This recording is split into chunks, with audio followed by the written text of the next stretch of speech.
BJP के बर्तनों को मैं बहुत अच्छी तरह पहचानता हूँ। वो जो कहती है वो कभी करती नहीं है, ना कर सकती है।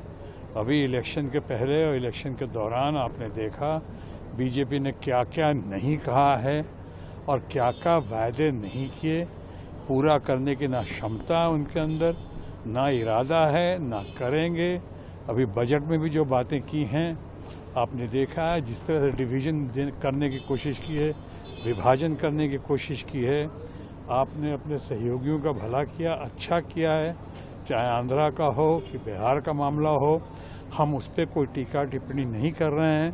वो ठीक है, उनको दिया, वो तो अपेक्षित भी था, लेकिन बिहार को बहुत कुछ ज़्यादा नहीं दिया है। 2 अगर एक्सप्रेसवे दे दिया और चंद मेडिकल कॉलेज और हवाई अड्डे, हवाई जहाज़ का प्लेटफॉर्म देने की बात की, एरोड्रोम देने की बात की, उससे कुछ नहीं हुआ। वो कुछ नहीं होगा ज़्यादा, क्योंकि ये मांग बहुत पुरानी थी।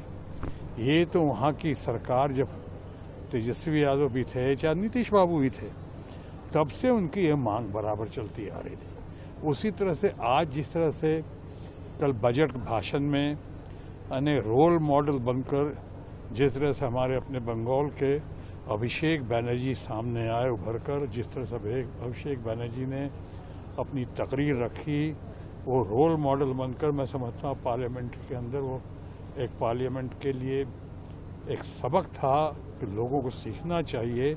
जिस तरह से इनके विभाजन वाली शक्तियों का, चाहे विभाजन की हरकतों का जिस तरह से उसने ब्यौरा दिया है, जिस तरह बताया है, तो इसलिए लगता है अभिषेक बैनर्जी की बातों से भी घबरा कर अब वो लोग तरह तरह की बातें कर रहे हैं कि उसको जोड़ना क्यों भाई, कैसे जोड़ना चाहिए, तो अलग कर देना चाहिए। वही कहते हैं कि हाँ अलग कर देना चाहिए।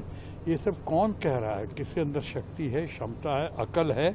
इस तरह की बातें कर रहे हैं। मैं इन बातों पर ज़्यादा रोशनी नहीं डालना चाहता हूँ और ना इन बातों से मैं सहमत हूँ। जनादेश का अपमान कर रहे हैं, ये कह रहे हैं किरण रिजिजू साहब कि विपक्ष जनादेश का अपमान कर रही है। किरण रिजिजू अच्छा आदमी है, लेकिन उनकी मजबूरियाँ हैं।